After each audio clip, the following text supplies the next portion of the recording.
We're live. Hi, everybody. Larson, we're live. Boo! What's that clickbait bullshit? We want clickbait. So mean to me sometimes. No, I'm not. You are. That's not even me. It's like other people. No, there's no one else in here. Stop trying to fool people. You're not fooling anybody. Oh, if I have a milkshake, you have a milkshake. The bendy track. Hello, everybody. Hi, everybody. Hi. Hey, man. Hey, man.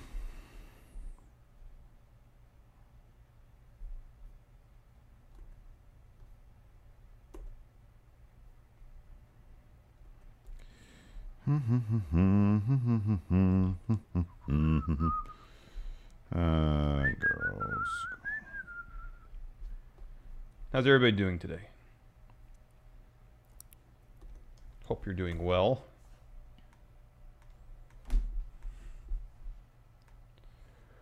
Oh, there we are. Make sure our audio's on. Of course, neither of us are talking. Neither of us are talking currently in the frame. There is audio. There's me. That's me. I hear me. Hi, me. How you doing? Karen said, I love the going in Rosca pun. That's good. That's I'm good very fun. clever from time to time. Yeah, on occasion. Karen probably appreciates that I have my glorious Bobby Roode shirt on. Yeah, she's going to give that shirt a thumbs down.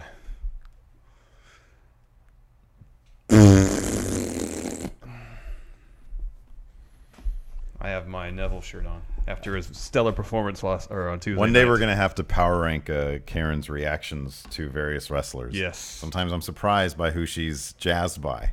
But she's always just there, you know, and it's either a thumbs up or a thumbs down from her face. Mm-hmm. It's either like, yay, or it's this, where she's on her phone. That's like the worst of them.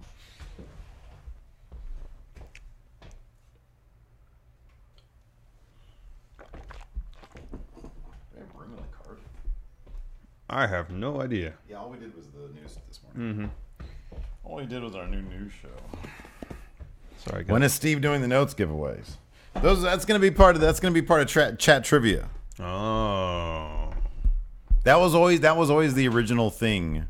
That was always going to be the original thing because I plan on doing it in a trivia fashion. Yes. But So, now we get two things and put them together, and it's good. Yeah.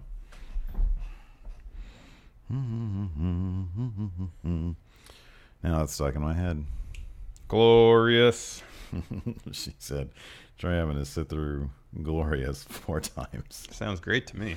I know, it sounds glorious to me too.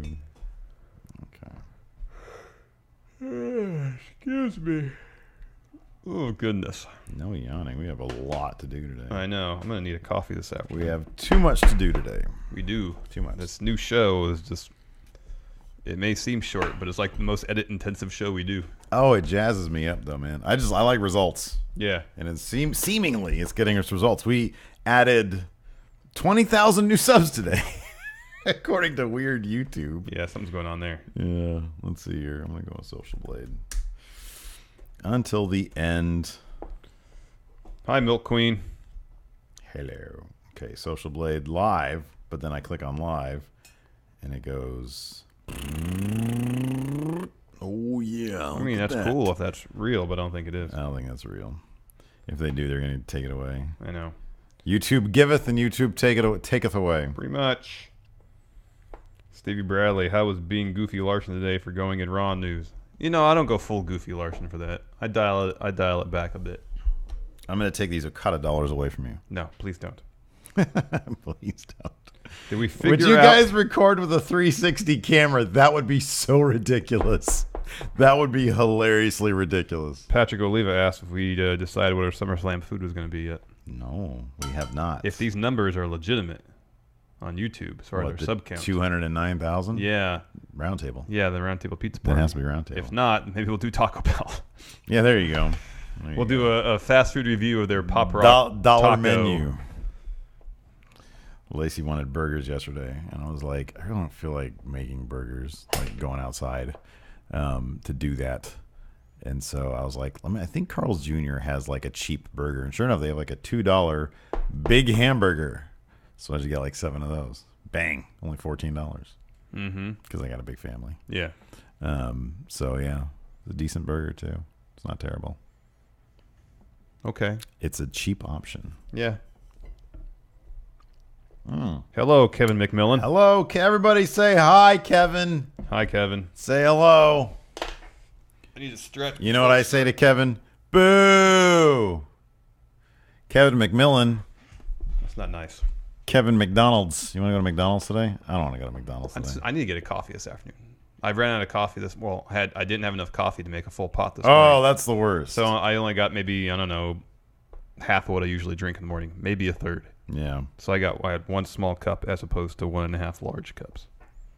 And then last night I was telling you about this. Went to the gym. Usually I like going in the middle of the afternoon. Hold on. Because it's empty. What? Milk Queen says, was reading an article on Bushi carrying fried chicken in his purse and Naito offering the chicken to news reporters. God, I love LIJ.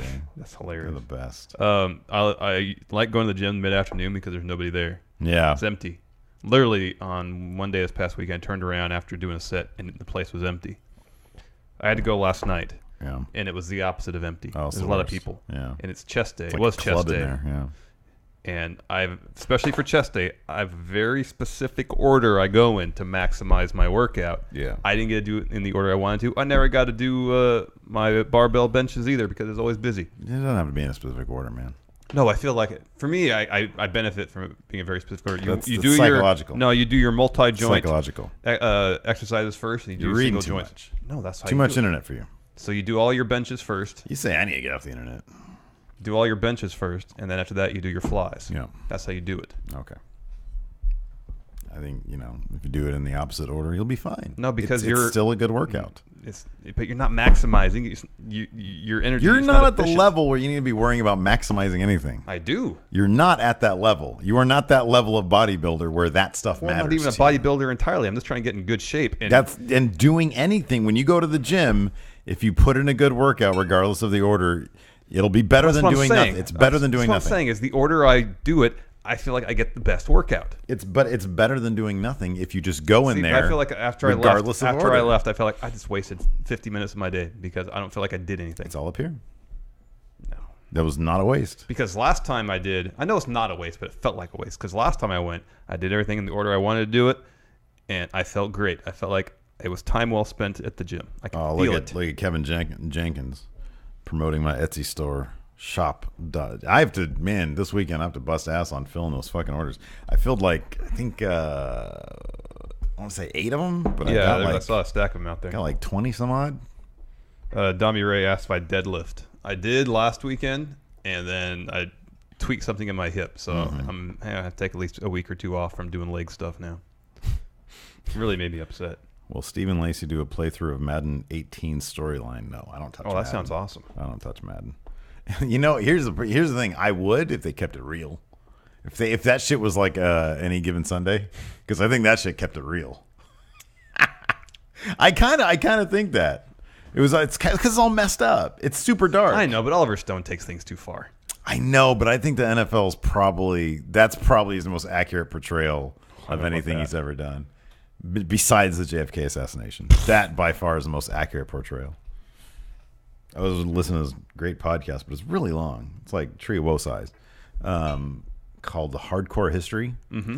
And that sounds interesting. And the guy's talking about the assassin of Franz Ferdinand. Yeah, that started World War I, right? Started World War I. And he was making the case that one man basically landed us into the day we're in now, because without World War I, there wouldn't have been a World War II, et cetera, et cetera. Yeah.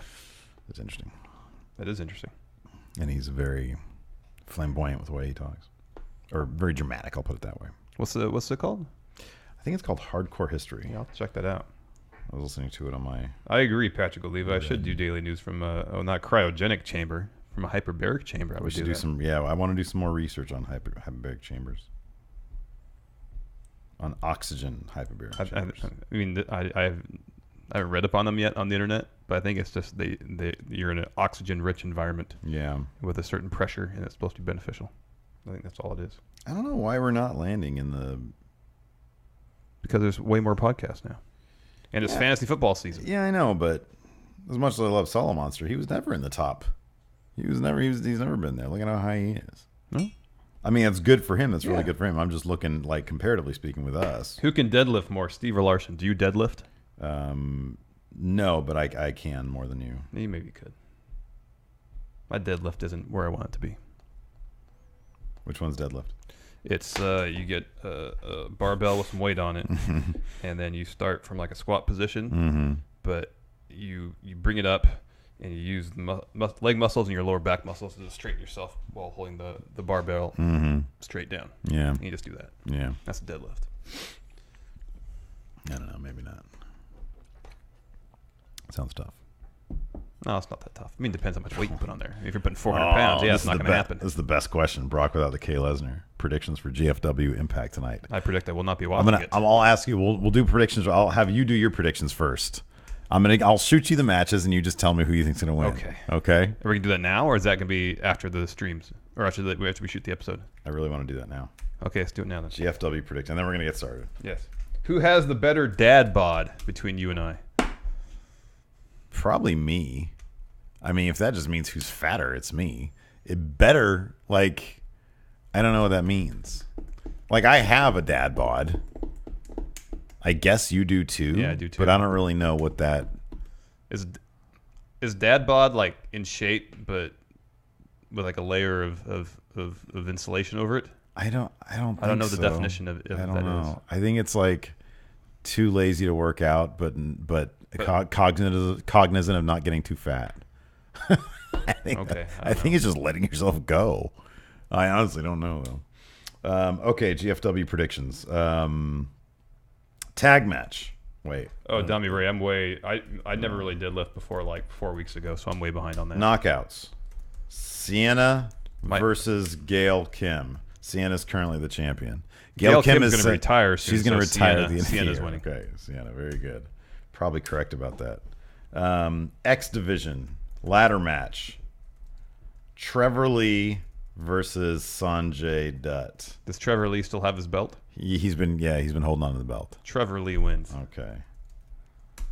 I don't even know who else is even wrestling. GFW, Death. JS Wooten. I'm trying to get in nuts shape. I'm trying to. If nuts shape means good shapes, then yes, and I'm trying to do that. I've never heard the phrase nuts shape before. I don't know what that means. I don't either. Oh, here we go. Okay. Bobby Lashley versus Matt Sydal for #1 contendership. For the title? For #1 contender to the title. They did a really kind of decent segment where Dutch Mantel was moderating a debate between the two of them as to who's better, and it ended with Bobby Lashley. I swear to God, it looked like a shoot choking the shit out of Matt Sydal. Well, then Matt Sydal's going over. Well, that's a good point because he stood tall. Go home segment. Yeah. All right. Let's see here. That's not going to happen. And then the Super X Cup final, Desmond Xavier versus Taiji Ishimori. Who was it again? Desmond Xavier, who I believe is an American, versus Taiji Ishimori, who I want to say is a hotshot in Noah.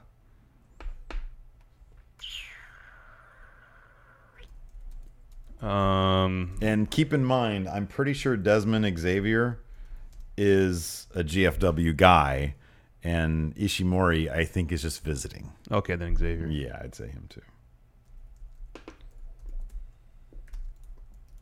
And then it was supposed to be Low-Key versus Alberto El Patrumba. It's not happening. So what's the main event going to be? Nobody knows. Going into it, they're going to make an announcement about it on the show. What's the Smith machine, Dummy Ray? I've never heard of that. No, what a Smith machine is. No, we don't say in nuts shape. We just say in good shape. Yeah, well, I'm not really, maybe part of like gym culture says in nuts shape. That could be, I don't know. Oh, I know what a Smith's machine is. That's what they have at my gym to do barbell bench. Yeah, I wouldn't want to do deadlifts on that because you're forcing your range of motion to a particular range of motion. It's good for benches, though. All right, let's go. Yep, let's get started. All right. Hey, friendo, Steve here. And Larson. And welcome to Going In Raw, the only pro wrestling podcast you can be listening to right here at youtube.com/Steven Larson, and anywhere fine podcasts are available. Be sure to hit that subscribe button. And if you got a phone, if you got one of these iOS devices, especially if it's, an iOS device, if it's like an iPhone, be sure to hit subscribe on the podcast. I keep on looking at it. We're not even in the top 200. And I see other podcasts that shouldn't be above us, but they seemingly are. Like, what the heck? I'll tell you, Steve. Bugging the crap out of me. Michigan Insider. Why does Michigan Insider get to be on college football season? They don't even have any. They don't even have any ratings. College football, man. Golflandia? Are you kidding me? Golf's fun. I'm sure they're nice people. I'm sure these are good people. Is this what this intro is gonna be? Is you complaining about Look, our status man, on we the need iTunes people. charts? Maybe this is what it is. Android's taking over market share. Maybe more of our people are buying Android devices and listening to our show on Android devices, and not so much on iTunes. This is just iTunes. No, it's just one small piece of a larger pie. No, I know, but I noticed our audio numbers are not as good as I think they once were. I think we need to stress that people need to be hitting that subscribe download button on their audio device. Let's make a push. Go ahead and leave a rating or a review, and then you'll get a shout out on the show. How about that? All right, fine. Do a rating or review on the iOS podcast thing. Yeah, I'm shilling for numbers. I don't care. This is what I'm doing now. Patreon.com/Steve Larson. I'm not even shilling for I'll throw out the Patreon thing, but I don't even care about that. You know what we haven't mentioned in a while on the Patreon thing? I care about the rankings. Our $200,000 tier. We're going to talk about that in a while. Because it doesn't actually exist. We put it on the thing, but Patreon didn't let us know that it doesn't exist. Like, you can't do that. Nobody can physically, technologically speaking. Well, they can't do it through a couple clicks on Patreon. So if somebody all of a sudden puts in 20, what would it be, 20? Yeah, $9,999.99 or whatever it is. Yeah. 20 of those pledges. Yeah, that would count. Yeah, that would count. So you can do that. And then Larson will too sweet me. It's the only way it's going to happen. Yeah. Programming note, we're doing a SummerSlam live stream, reaction live stream. That's what we're doing. We're not going to be showing you guys SummerSlam. You can get that for free in the network. If you've never... 3 months free now if you've never done a trial before. 3 months. I wonder if the logic there is people will remember to cancel after 1 month. After 3 months, they won't remember to cancel. That could be.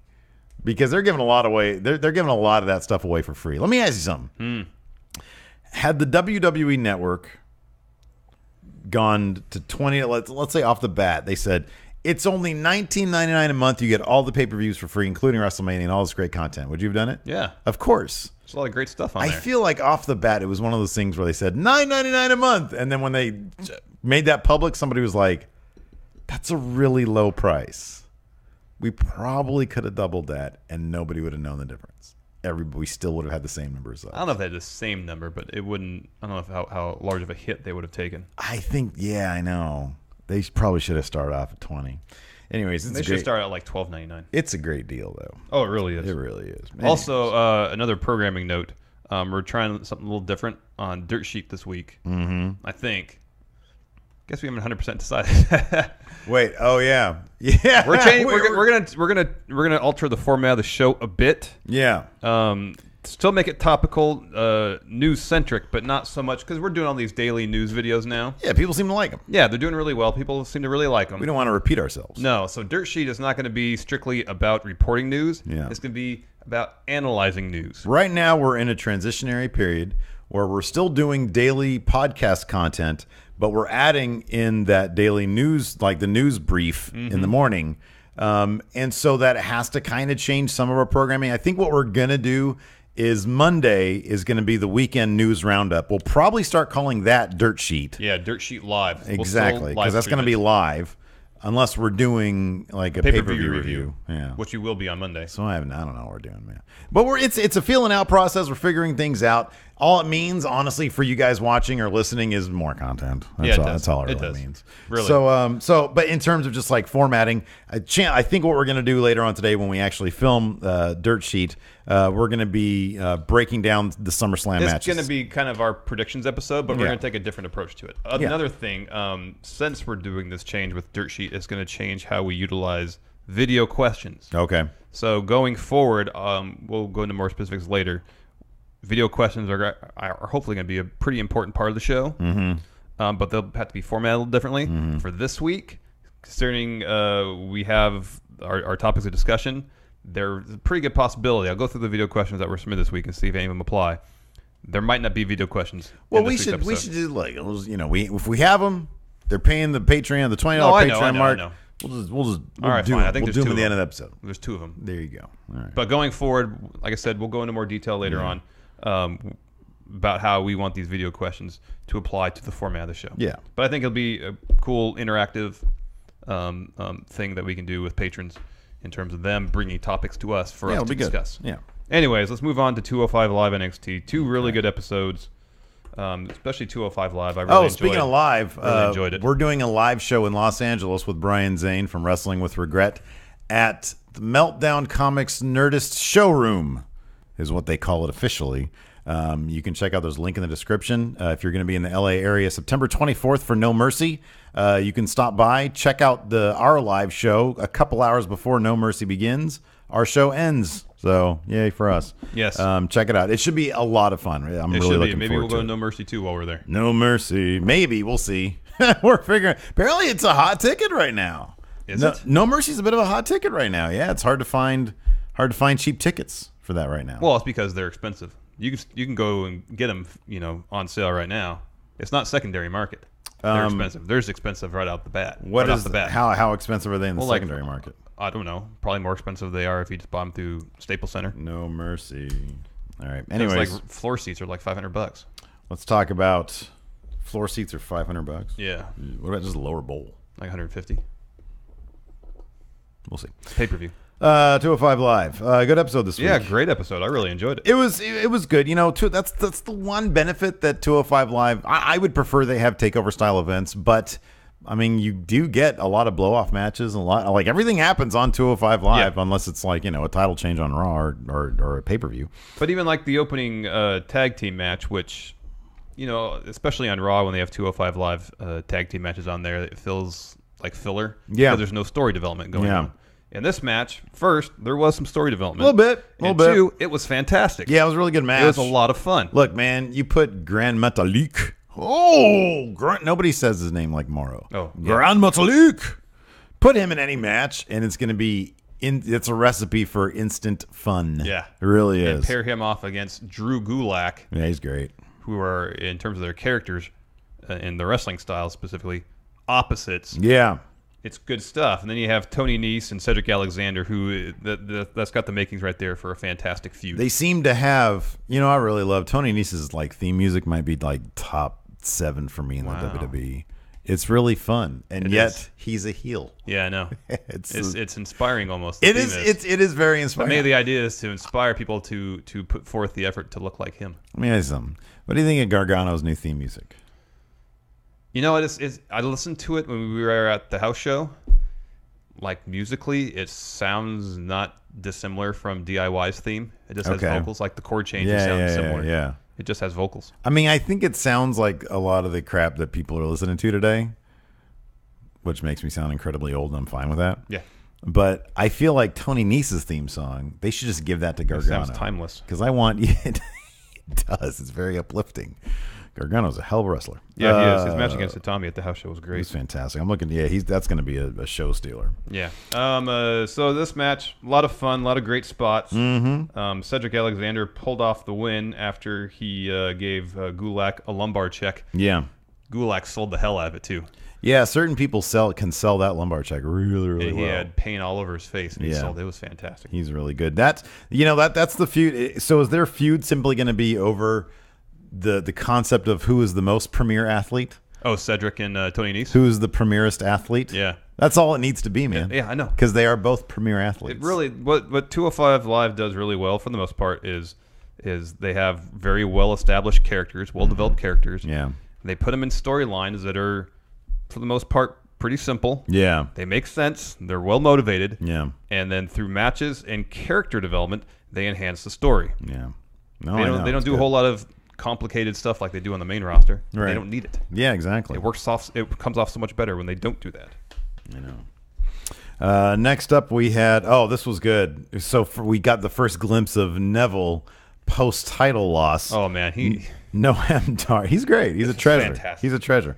Noam Dar, Arya Davari, and Lindsay Dorado were all in the locker room, and they were all very. It's the peasants being happy that the king has been toppled. Yes. Essentially, that's Yes. what it was. And then, as Noam Dar was talking about it, not paying attention, Lindsay Dorado taps him on the chest, and Noam Dar looks, and of course, camera backs up a little bit, and Neville had entered, looking like he had, brilliantly, like they did makeup or something, looked like he had not slept. Oh, it was a simple touch that he didn't put water in his hair, and so his hair was kind of frizzy. That's right. It was great. That's right.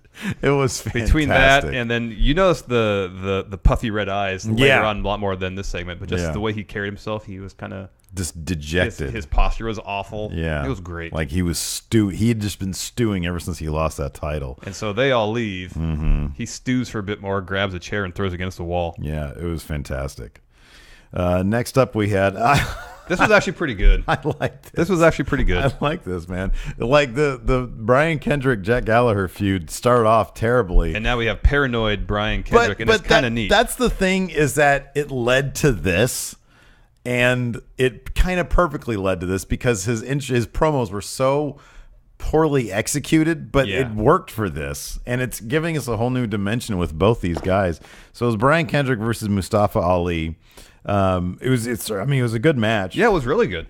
It was good. We had stuff like, let's see, Kendrick. Oh yeah, the part where Kendrick put Ali's foot in the ring steps. in the ring steps was about to really do something good. to it. Yeah, But like the first part of this match, Brian Kendrick's head was somewhere else. He was worried about Jack Gallagher yeah, coming out and beating him up a bit. So he was distracted, and Mustafa Ali took advantage of it and was doing some really cool stuff. Yeah. Eventually, Kendrick got his head in the match. At one point, knocking Mustafa Ali off the top rope Right. when Ali was getting ready to do his inverted 450, and Ali takes some nasty looking bumps. yeah. He does. Like he this really one, his does. head It's is weird. flush right I in the know. turnbuckle. It's so He's weird. fine. Kendrick puts Ali in the captain's hook, but Ali gets the ropes, and after that, you mentioned where Kendrick traps Ali's foot in the ring steps, is about to do something, and then Jack Gallagher comes out. Out of nowhere, just waylays Brian Kendrick and just starts destroying him. It's great. Serious Jack Gallagher now. Yeah, he's serious. Bare knuckle brawler, Yeah. Jack Gallagher. Yeah. So he does that. Kendrick once again runs away through the crowd. Just looks absolutely like freaked out. Later on, we'll fast forward. Oh, this Later interview was on, fantastic. Dasha's waiting backstage, and Kendrick comes running by her with like all of his gear that he pulled from his locker, like he's just escaping a fire, and he's like being evacuated. And then she stops him, and she's like, "What's going on with you and Jack Gallagher?" And he's like, "He's everywhere. I know. He's everywhere." He's like, "I didn't know it was going to be like this." And then he was like, "Well, maybe if I can't do this on my terms, I'll do it on his terms. So next week, maybe I'll have a duel with Jack Gallagher." So they're going to have a duel. I know, that's great. Really hope they bring some old timey pistols That's probably not going to happen, to man. this. Be great. Going back earlier in the show, Rich Swann interview, talking about his match he's supposed to have against TJP that I night. feel this is a bit of a step back for the Rich Swann interview, because he was too in character guy, and he what was with the Geordie LaForge? I don't know. Glasses? He's worn those before. Has he? Yeah. All right. I hadn't noticed before. They were out of place. He, takes them off, lifts them up, and he starts doing his like just too much Rich Swann. I like when he dials it back Yeah, a bit. me He's too. more relatable when he dials it. He dials it back a bit, and he puts on the Walmart sweatpants, which again he didn't have. I don't think tonight. No, he had his trunks on. His trunks on, which aesthetically are way more pleasing. I just prefer Walmart sweatpants. Yeah. What are you gonna do? Yeah. So Arya Davari comes out and says, "Well, too bad for you, Rich Swann. TJP is hurt. Your match against him is canceled. You have a match against me," Yeah. which is what happened next. Yes. Another good match. Yeah. Rich Swann kind of had the upper hand for most of it until he went to the top rope to go for a Phoenix Splash. TJP's music hits. He walks down on crutches, distracts Rich Swann.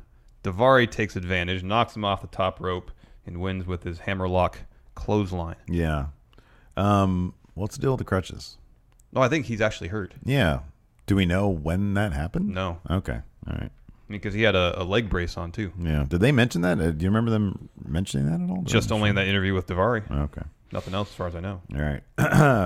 Let's see here. Then we had, then to finish things off, we had Akira Tozawa's Cruiserweight Championship celebration. During the night, they went back once or twice to Titus O'Neil, celebrating with various people backstage. At one point, he was celebrating with, I could assume, was like one of the writers. And he was trying to dance with him, and then the guy started dancing, and it was not to Titus O'Neil's liking, so he said, maybe this is not going to happen. Yeah. So anyways, this was... it was really... I love Akira Tozawa. Oh, he's great. He seems like... And it's funny because everybody says that he's like the nicest guy. Yeah. But he gives him the mic and he's like, this was a dream come true of mine. And then, of course, it's interrupted by Neville. Who just... Insomniac Neville. Titus even says, Neville... You look horrible. You look horrible. You look like you haven't slept in days. Yeah. Yeah, it was great. But anyways, Neville, very upset, obviously. He goes to attack Tozawa. Mm-hmm. That backfires. Mm-hmm. Tozawa gets the upper hand. Yeah. Neville brought up a running clock on the Titantron, saying this is how much longer you have being champion. At SummerSlam, I'm going to get it back. Yep. So that is going to be interesting. If this is the taste of Neville without the championship, I'm really excited to see where this is going to go. I feel at SummerSlam, there's no way that he's going to go over. I think he's not going to get it back. We're going to get to see more Neville just descending into like madness, depression. Yeah, without the title, I think it's going to be for a long time. Yeah, and again, developing really good characters and building on their stories through matches. Yeah, it's good stuff. Yeah. Next, NXT. Another pretty solid episode of NXT. Main event was great. Yeah, it was the go home for Takeover. Yeah, it was the actual go home. We're gonna do our Takeover predictions today too, Steve. Ooh, oh! After we do this recap, of course. See, if you're a $5 and up patron and you're watching this live stream, you could have seen Larson do his GFW Destination X, Destino X, knowing absolutely nothing about their product. Yeah, it's good. It is good. So, Steve, kick us off. First off, we had the women's title match contract signing. William Regal comes out and introduces Asuka. First Ember Moon comes Ember out. Moon, sorry, then Asuka.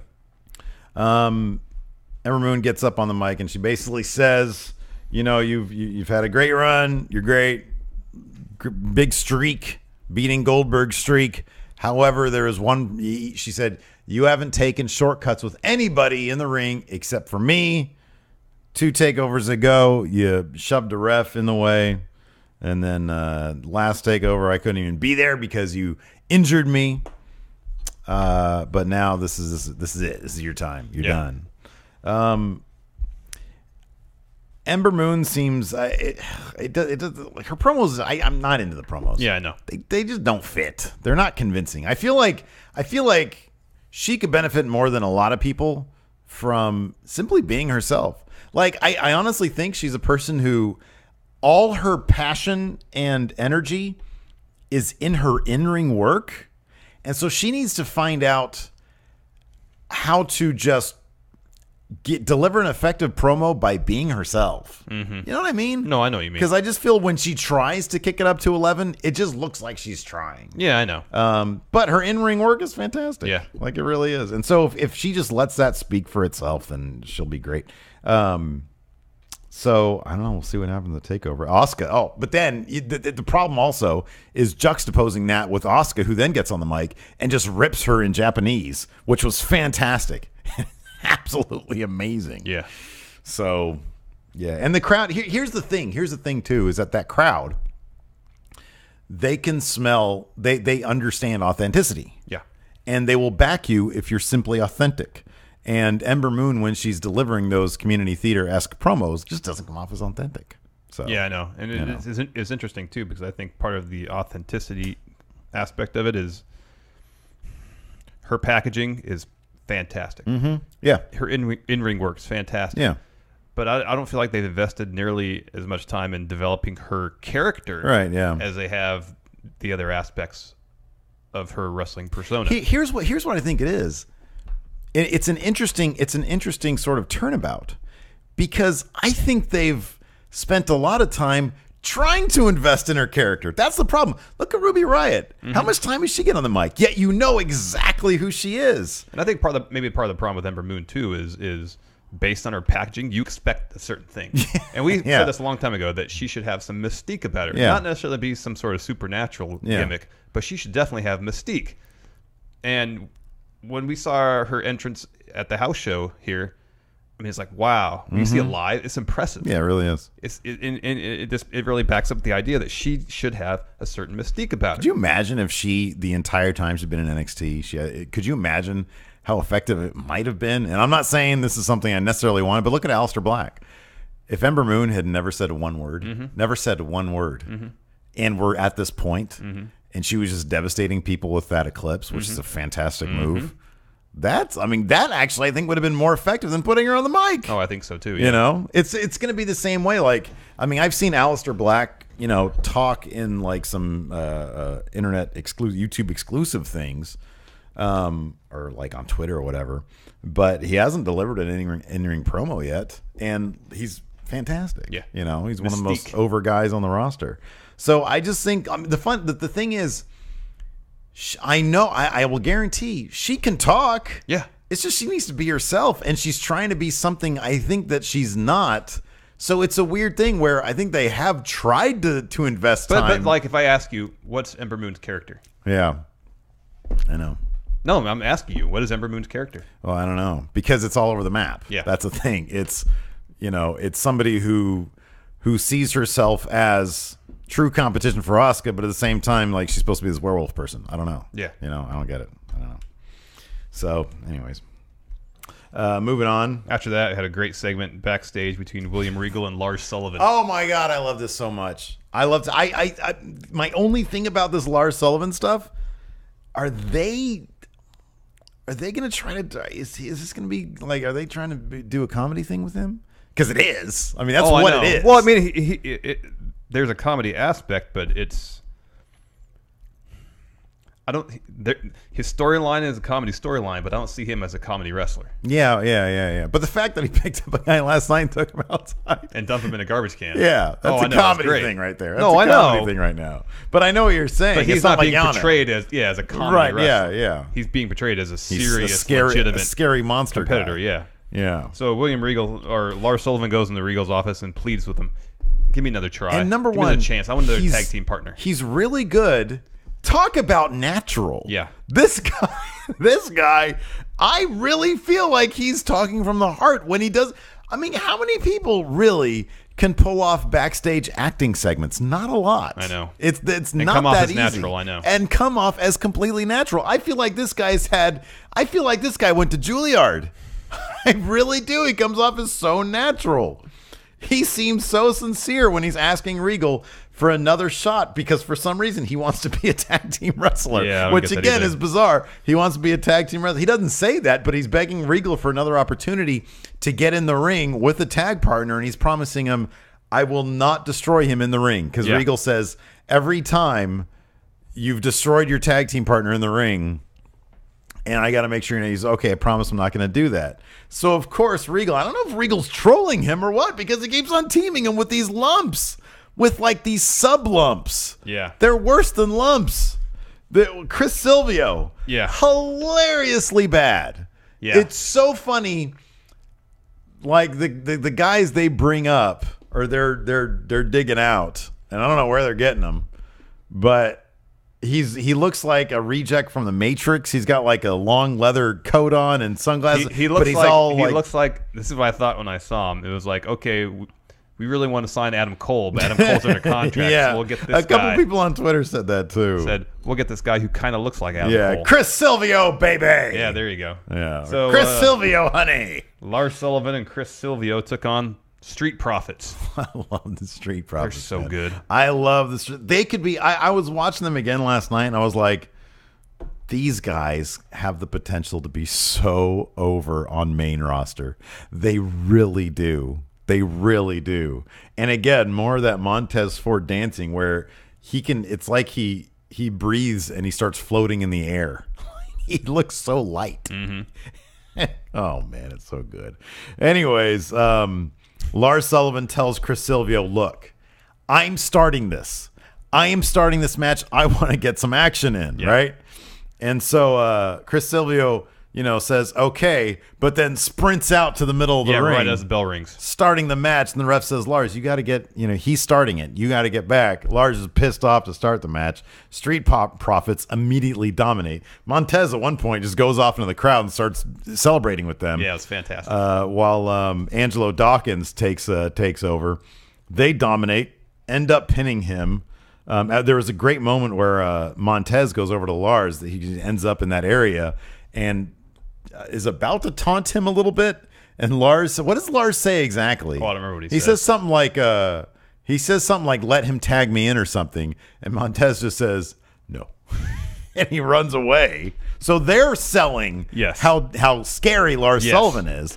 They end up winning in easy fashion, just dominating this poor kid, Chris Silvio.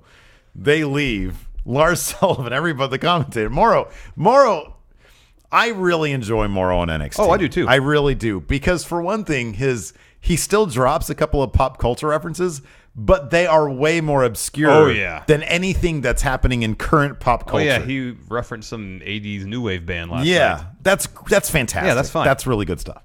So anyway, Lars Sullivan picks up Chris Silvio, slings him over his shoulder. Well, everybody's expecting him to destroy him. Right, exactly. Instead, he takes him backstage. Yeah, and everybody's like, okay. And they actually start moving on with the show. They go to like a video package of some sort, and then Morrow kicks in and says, hold on a second. Wait, we got to stop this. We've gotten reports of something going on backstage.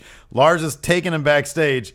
He opens the door to leave. Yeah. There's like a little patio area. There's a little patio area with a dumpster, and he like choke slams him into the dumpster. He just throws him in there. He says, go away, or whatever.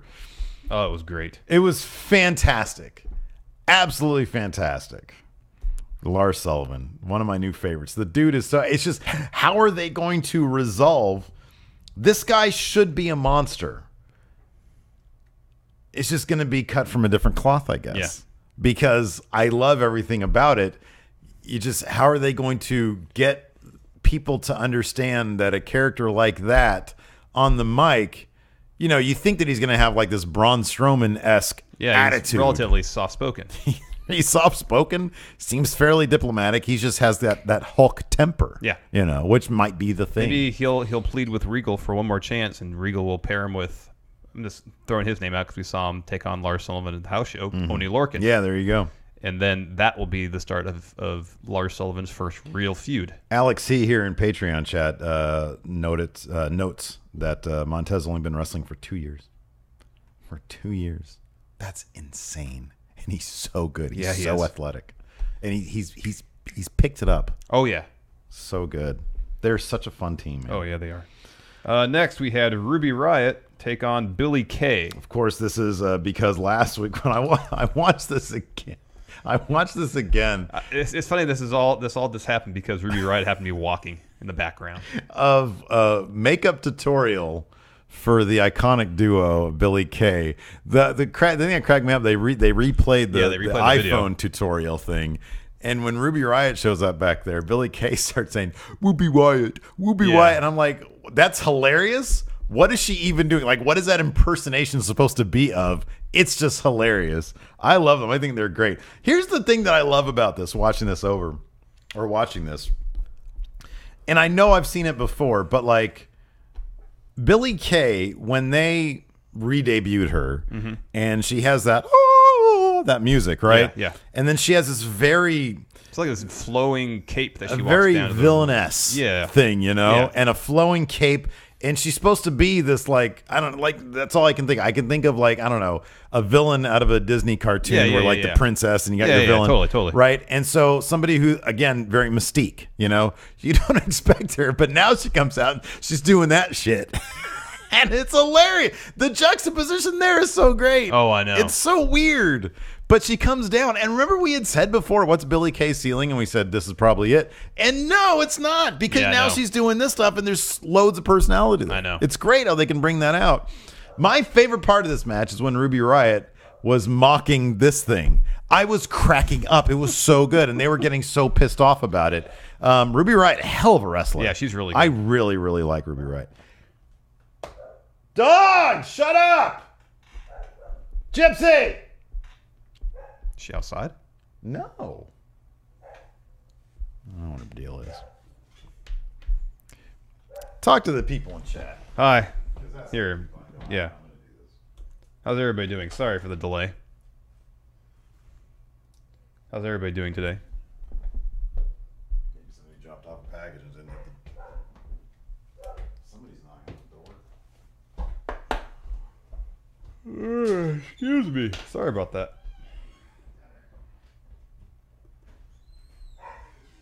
Gypsy, enough!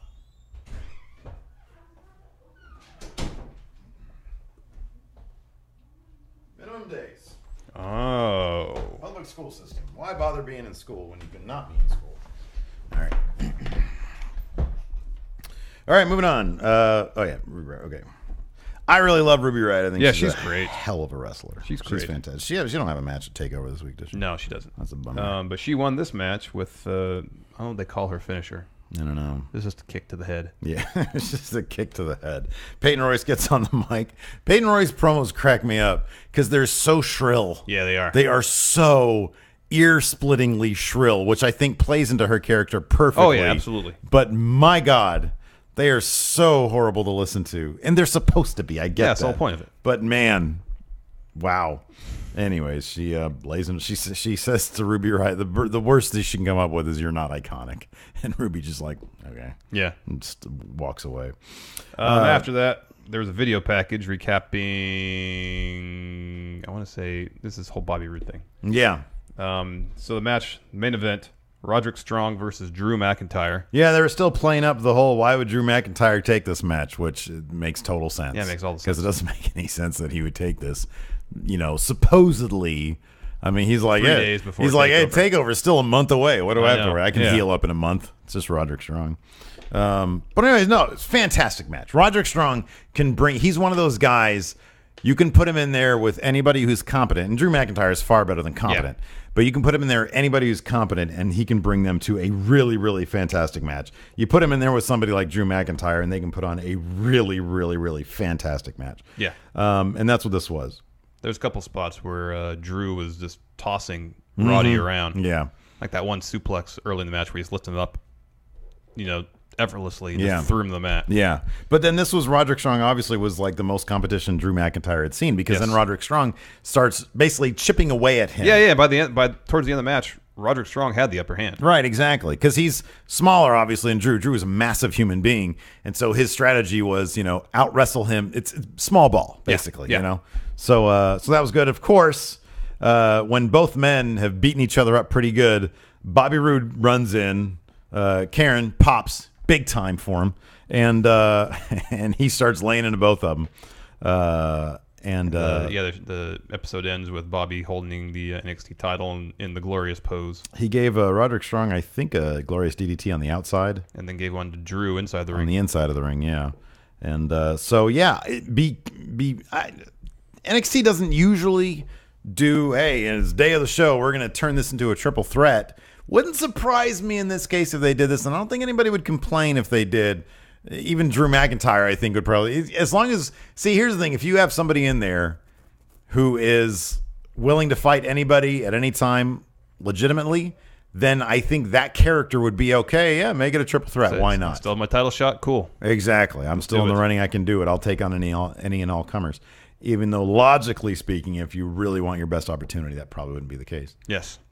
But let's talk NXT TakeOver Brooklyn 3 now, Steve. Let's do some quick predictions. All right. Sounds good. Let's say Johnny Gargano versus Andrade Cien Almas. Boy, this is a difficult one, but I'm going to go with Almas. Really? Yeah. Yeah, they're going to go with Almas on this one. I still feel like Almas is still going through his transition For between. fuck's sake.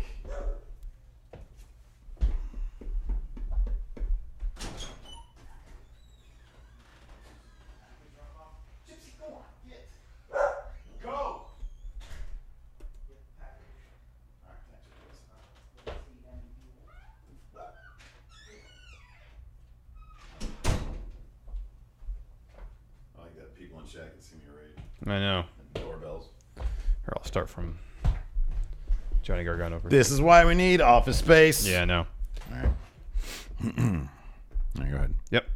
First match, Johnny Gargano versus Andrade Cien Almas. I think Almas is going to take it.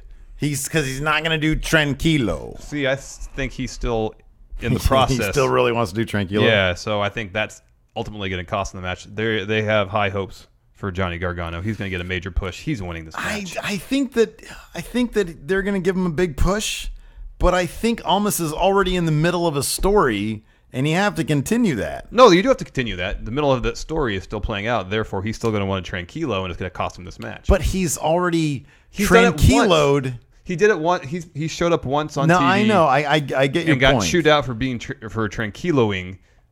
I don't think he's lost that impulse yet. He still wants to Tranquilo.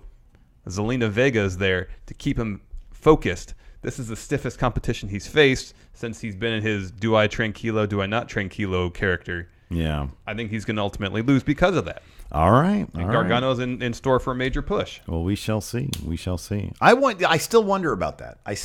Number one, I think it's going to be fantastic. Yeah, it'll be really good. It's going to be really good. But I wonder how much of a. But you say a big push. Yeah. How much of a push are you talking about?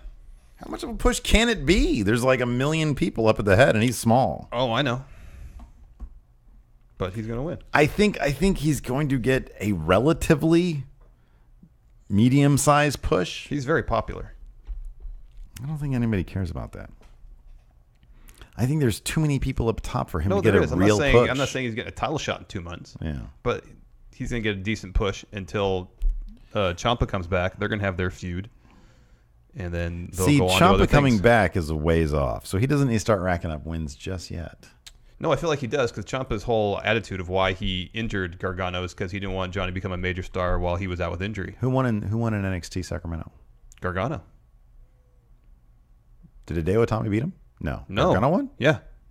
He stood tall at the go home. Drew McIntyre said that was the go home. He stood tall, so he's going to lose. No, he's not. I don't think that's a lock though. For either one, I don't think it's a lock. Authors of Pain versus Sanity. Authors of Pain are winning. Yeah, Authors of Pain are going to win this. And then Sandy can go up to the main roster. I don't know, man. You think Sanity's going up after SummerSlam? Yeah.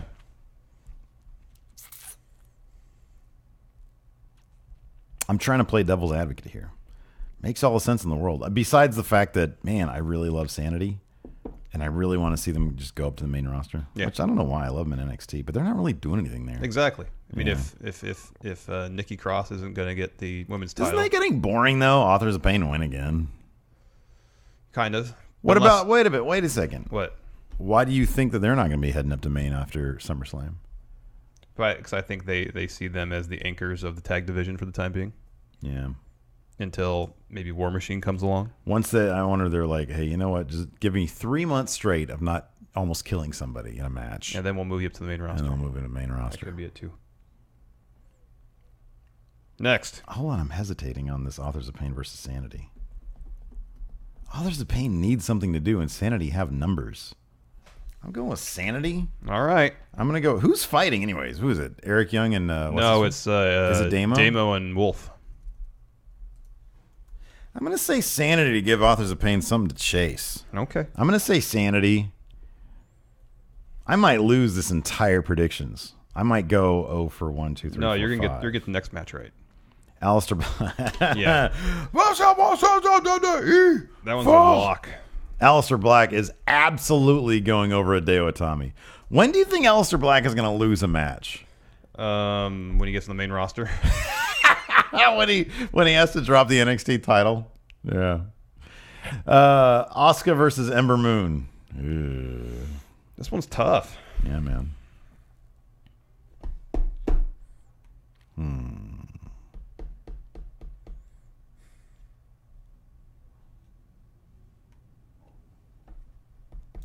You know what, man? I'll believe it when I see it. I'm going to say Asuka.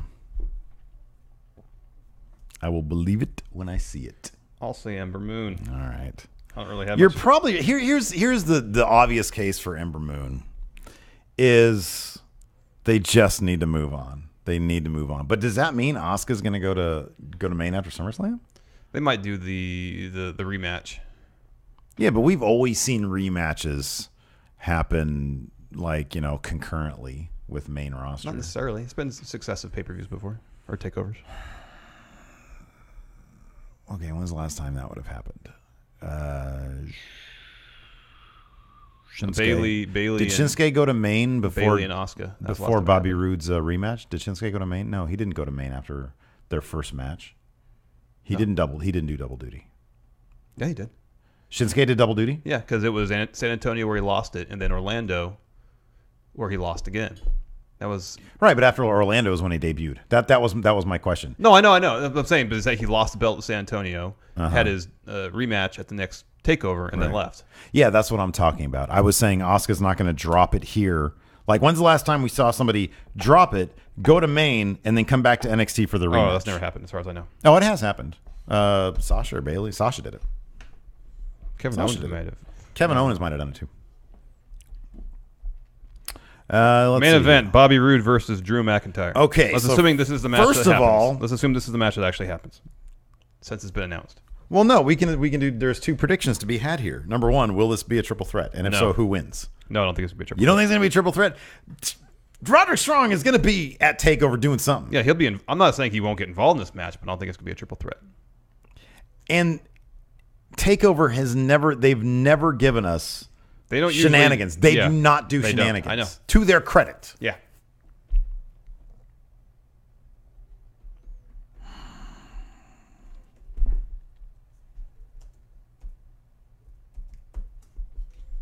Bobby's going to win. Drew's going to win. And that'll get Bobby into the thing with Roderick Strong. Mm-hmm. They don't need the title for that. No, they don't. And Roddy said as much. And then Drew will go on to face Adam Cole, baby. Oh, there you go. Yeah, Drew takes on 99.9% chance that Adam Cole shows up at TakeOver. Oh, that's definitely happening. That is absolutely happening. I don't think he's going to get involved or anything. So let me ask you this. What I think I asked you this before. Crowd or milling about backstage? Crowd, sure. Crowd's guaranteed, but he could get involved in the match. He's not getting involved in it. Could you imagine if he teamed up, if him and Roderick Strong both jumped to the main event? That'd be something else. That'd be pretty cool. Mm-hmm. I could see that happening. I don't know. I would not see that happen. It'd be very surprising. It usually doesn't happen. They're not going to have shenanigans at a takeover. There's another one for 3 months. Well, I mean, they could if it really builds the story up. They could. They don't usually do it that way, but it could happen. Drew's going to win. Bobby Roode's going to come out in the next taping and be super pissed. And then Adam Cole's going to challenge him. I don't know. I don't know what I'm talking about. Anyways, yeah, I'm going to lose all these. No, there's one you're going to get right. Yeah, I know. The only one that we're both getting right. You Otherwise, get them all right. You never know. Losing this, losing this, losing this, losing this. But here's my thing. I don't think any of these are a lock besides Aleister Black. Yeah, that's the only one that's a lock. That's the one that's a lock. The next closest lock is Gargano. Really? Mm-hmm. You are that man. You are that huge on that. It's his second match back. Yeah. He's winning. Yeah, I know, but it's Johnny Gargano. It's not like it's, I don't know. He's winning. I can see the story being that he it's not a lot. Strings together a bunch of wins without Ciampa. Yeah. Gets to be what Ciampa didn't want, a star on his own right, and Ciampa comes back super upset. Where's the tension in that? I say he loses a bunch, and he realizes he can't do it without Ciampa, and then he finally gets it over Ciampa. That's a long ways out, though. That is. Ciampa, when's he 6 months, 2 years from now, something like that? 6 months, probably. I say he goes on a losing streak over takeovers and finally gets a win over Ciampa. No, I don't think it's going to happen. That was his, because he's still psychologically and emotionally scarred. But he hasn't really been doing that at all, though. Like his first promo back, he seemed like, all right, I'm pretty much moved on from this. I know, but that shouldn't be the case. Good writing would be he loses. Anyways, but they're not gonna do that with a wrestler that's that popular with the NXT crowd. Oh, let's do questions. I think you're overstating how popular you think he is. He's popular, but he's not I don't know. He's the guy who he's a little puppy. He's a little puppy popular. Well, I told you my rationale. Little puppies don't win anything. It's twofold. One, Gargano's popular. 2, Almas is in the midst of a character. He's not, or in a storyline. He's not in his fully formed non-tranquilo state yet. All right, man. All right. Nemo. Who is the better crazy person, Neville or Kendrick? Neville. Neville. Neville is like all in on his character, dude. And Kendrick is too, but it's Neville. The Steel City champion, Benny Inzer. Dance off. Montez Ford versus Alexander Wolf. Who wins? Montez, because he literally levitates. We only got 5 dislikes on our morning news clickbait. you're so obsessed. As soon as you hit public on the YouTube and it went out to everybody, I looked at that thumb again. I was like, oh, this is the most clickbaity shit.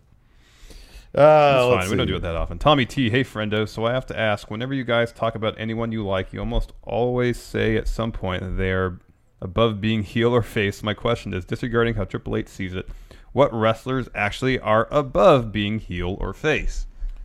Brock Lesnar is. He's above heel or face. Who's above heel or face?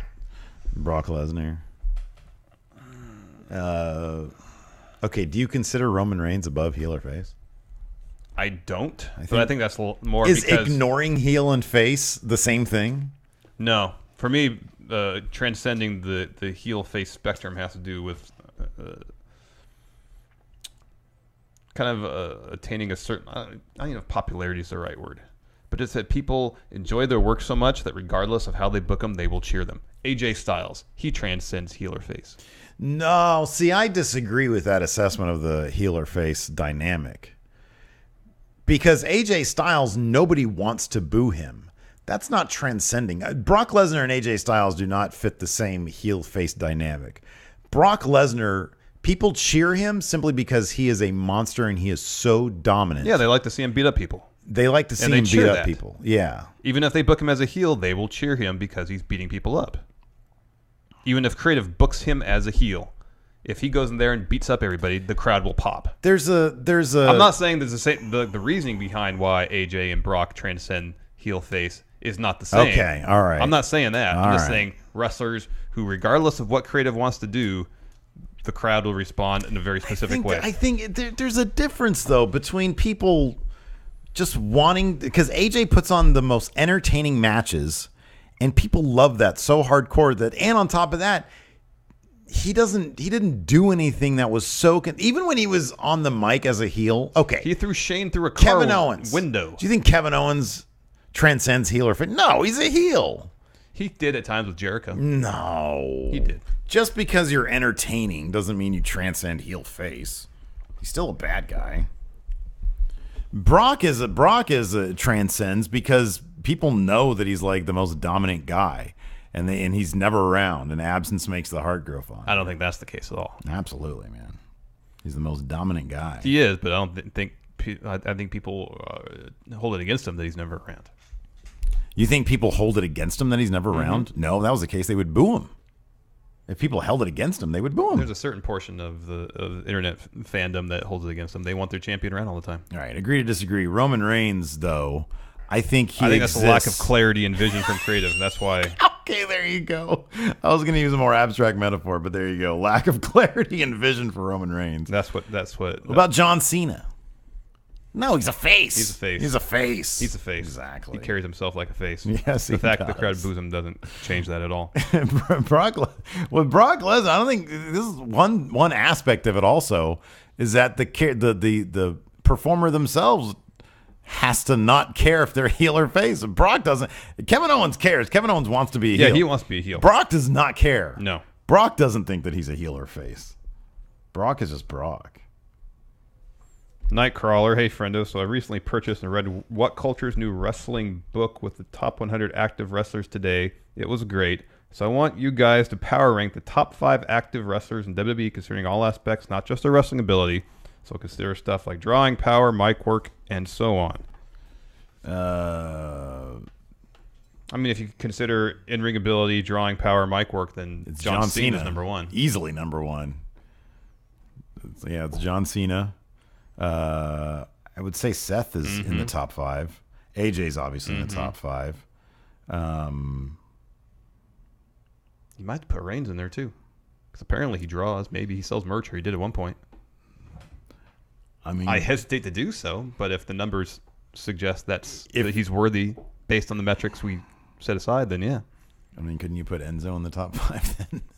Well, because he sells a lot of merch. He fulfills 2 of those categories. Yeah, but he's also crap in the ring. Promo and sells merch. Roman Reigns, crap promo, sells merch. He's good in the ring. He's capable in the ring. He's capable in the ring. What about Shinsuke? I mean, you can say his mystique takes the place of promo. Yeah, you could say that. Because you're talking about character. Yeah. So Shinsuke, maybe. I don't know if Shinsuke draws. I imagine he does. Yeah, I don't know either. I wouldn't put Braun in there. No, not yet. Jinder Mahal. Baron Corbin. No, I totally forgot about him. I think everybody else is too.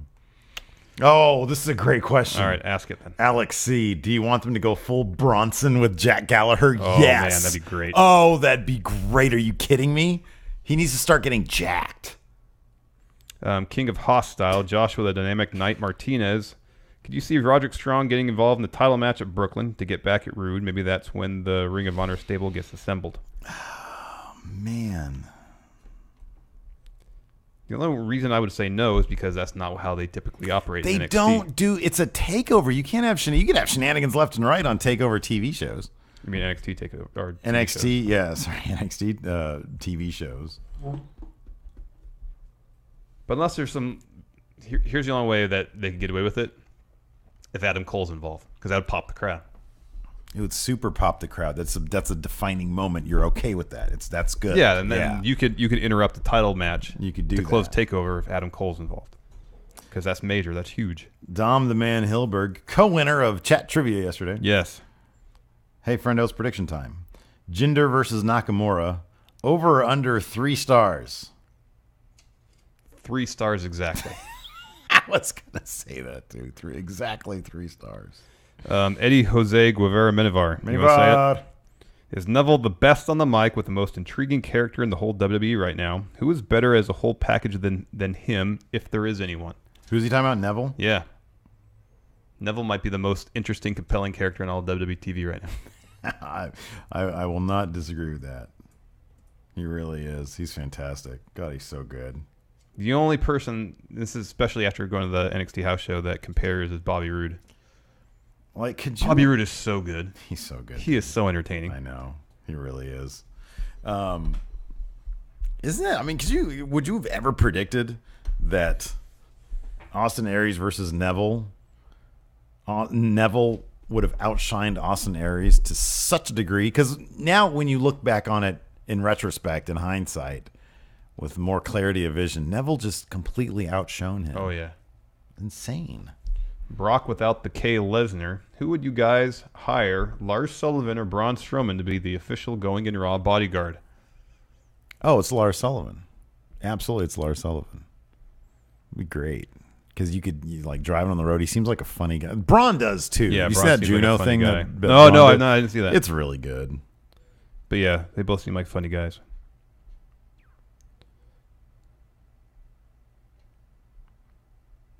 You'll like this one. Tyler Farrar. What are the odds we see Kendrick, the other co-winner of Chat Trivia? Yes. Have a gun at the duel next week? 0, but sadly, I'd like it to be 100. It'd be fantastic. One more question, and then we're done. Yeah, it's lunchtime.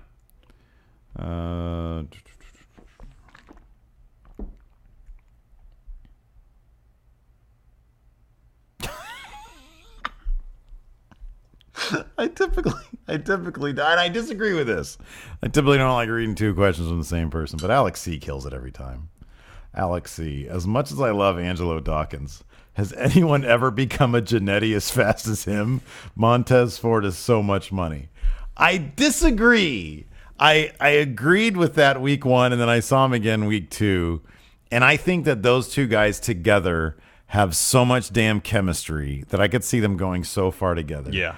But Montez Ford is so much money. Oh, yeah. He is so much money. So that question, as much as it amuses me, and superficially you could say yes, I want to say no. Because literally one of the first things you said about Street Profits have you ever seen... is that Dawkins was the Genetti of the pair. Well, okay, athletically speaking, have you ever seen somebody look so unathletic because they're next to somebody who is so otherworld athletic? Like Angelo Dawkins, I don't think he's a very athletic guy.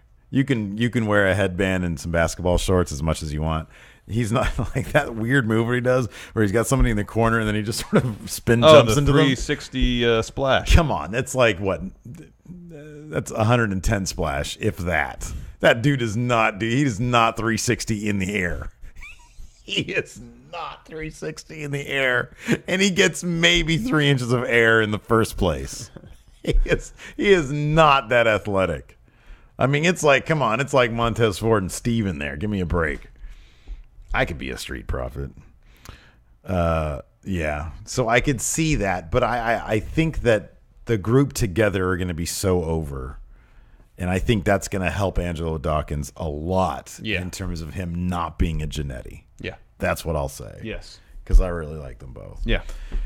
Oh, man. Anyways, that's it. That's it. That's it for NXT 205 Live recap. We'll be back tomorrow with our Dirt Sheet Predictions hybrid episode. And then I think we're going to do something about the G1 for Count Out. I thought we were going to do matches we want it. That seems easy enough. Yeah, we can put that together quick like. Awesome. Thanks for watching. Until next time, we'll talk to you guys later. Bye.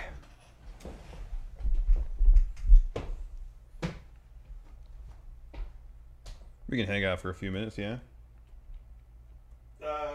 With chat folks. I'm going to start transferring now. Very well. We'll hang out for a little bit less than we usually do. We got a busy day today. We still have 2 more videos to shoot. This is the 3rd video we've shot today already. Super busy.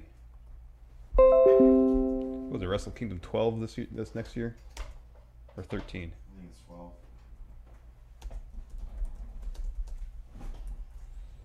right, I'll do this. You can turn that camera on.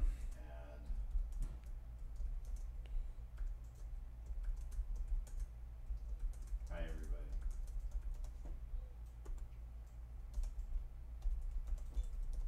Maybe we can crowdsource some ideas. Yeah, that's good.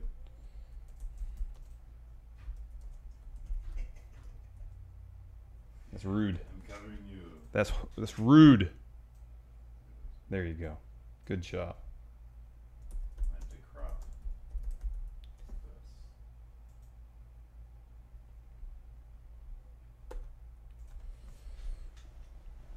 this. YouTube is a lot of work.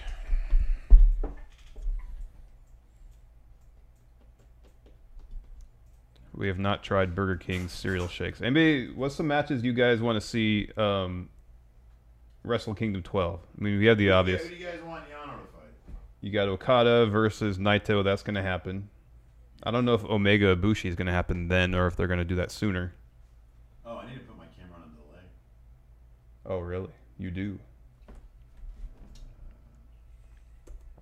So if you have ideas for matches you want to see, you can help put an episode of Count Out together.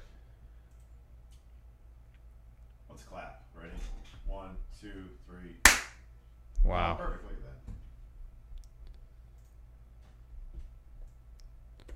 This is what I got so far. Number 10, New Japan Rumble. 10.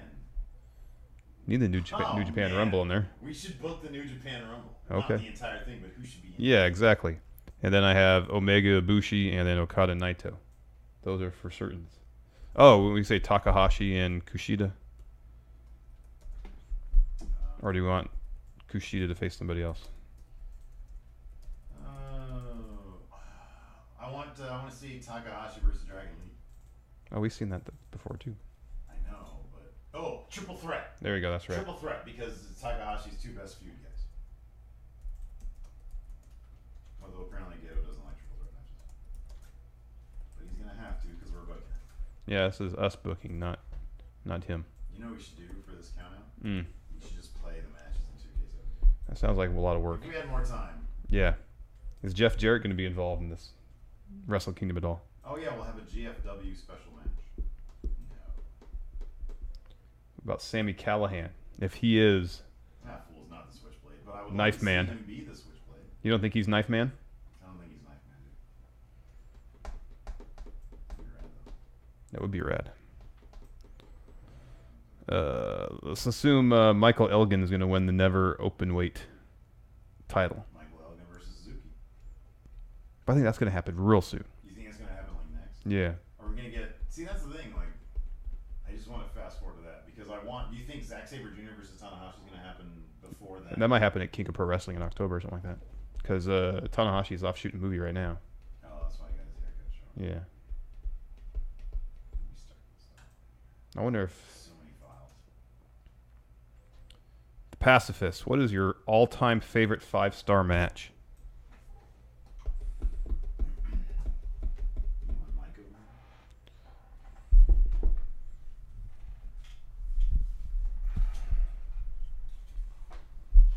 there?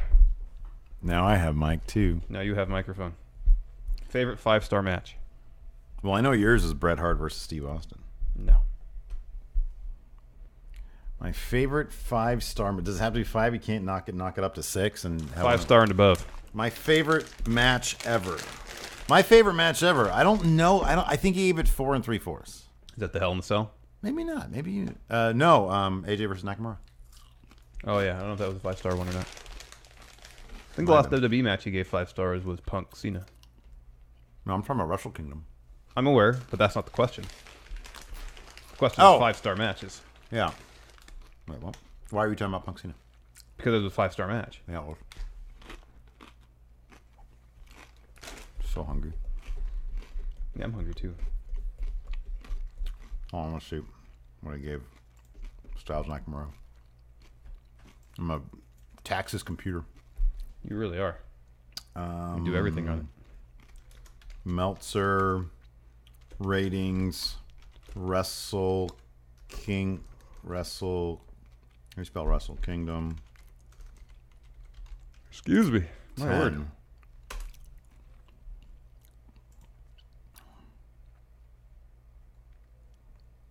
Yeah. Oh, so he gave Okada Tanahashi from that 5 stars, but he gave Nakamura Styles 4 3/4. I don't care. I say Steve says it's 5 stars. Okay. Do you think Taguchi and Ricochet are going to hold on those belts to Wrestle Kingdom? Yeah, probably. So rematch against the Young Bucks? Yes. Who's Yano going to face? That's the only question I have. You can decide that. He'll probably be in the New Japan Rumble. Yano versus Tama Tonga. Everybody loves Juice Robinson from coming out of the G1. Yeah. Who's Juice going to face?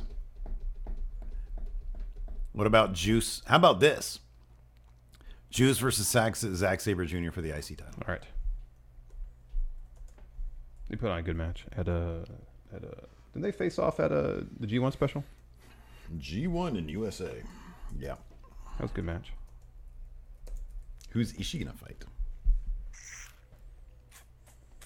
Well, we need a heavyweight tag team title match. Will War Machine still have the belts by then? War Machine's going to have the NXT tag titles by then, dude. It's January. That's a ways off. So, what do you think? It's Killer Elite Squad or Guerrillas of Destiny as tag champions? Well, I think that's a good team to face off against each other. Guerrillas of Destiny and Killer Elite Squad? Mm-hmm. Fair enough. Why not?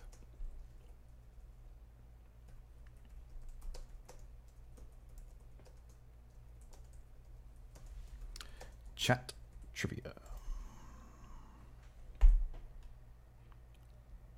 This is the most must-see WWE superstar of all time and his lovely, gorgeous wife, Marie. And you are going... Is Nagata retiring, period, or is that just his last G1? This was his last G1. But he's so not. we need to retire. How about this? Nagata versus Jushin Liger. Retirement match? Retirement match for both men. Regardless of who wins or loses, it's their last match.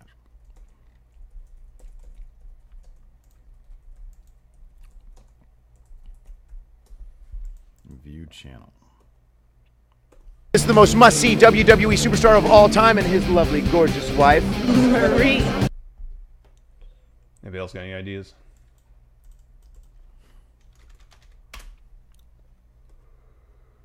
Oh, yep. YouTube gave us 28,000 subs. Nice. YouTube YouTube giveth and YouTube taketh away. There it is. Yeah, updated on our main page. Yeah, I noticed that. That's why I looked at Social Blade. Sure, that'll be corrected tomorrow. We've done such a great job with these dailies. The sub explosion. 28,000 people.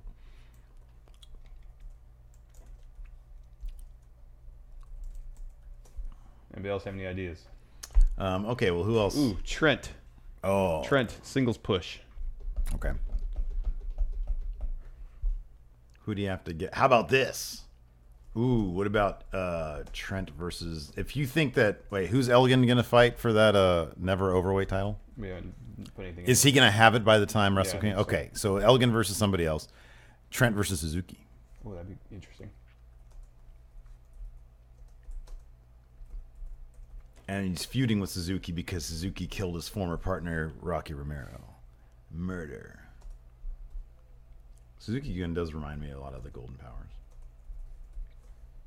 Because tell me Suzuki's not heel supreme. Oh, yeah. He is heel supreme.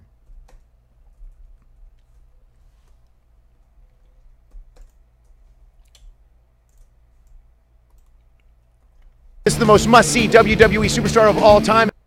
Elgin as the never openweight champion. Never overweight. Who's a good opponent for him? Wait. They yellowed this now? Like the entire first day was green. YouTube is so weird. Yeah, Elgin and Suzuki, I guess. J.S. Wooten saying is they're fighting at Destruction, so that's happening. And LIJ still has the 6-man open weight titles. Oh gosh, I always forget about those.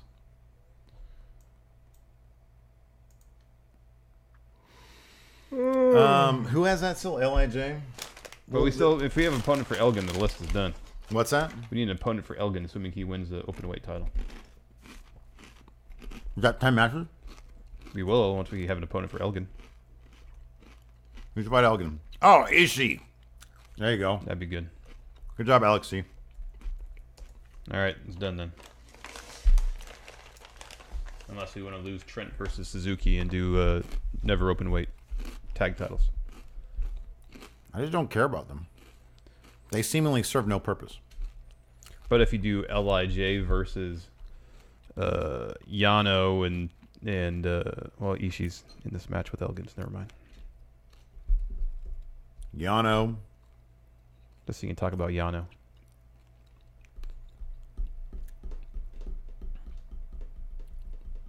I see Yano versus Elgin for this never overweight.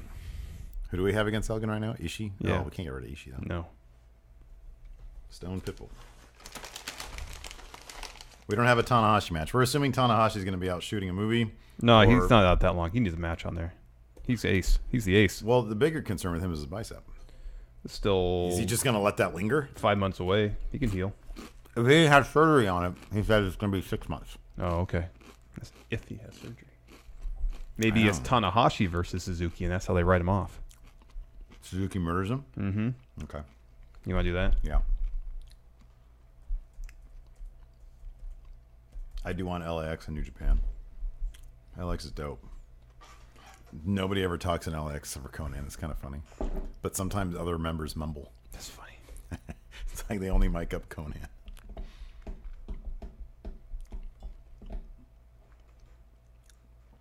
There's Tabata. I think Tamatanga should be the leader of Bullet Club Wolfpack.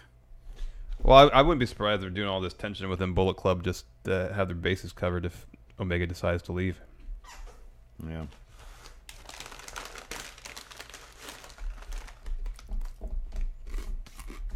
Imagine that, having your bases covered. We don't have Cody Rhodes in a match. That's okay. Their tag match, him and Hangman Page's tag match against War Machine was really good. He can be in the New Japan Rumble. There you go. All right, I'm hungry. All right, well, let's go get some food. Thanks for hanging out, everybody. Appreciate it. Yep, thanks for helping us make the list. Yeah, you're the best. Talk to you guys later. Bye.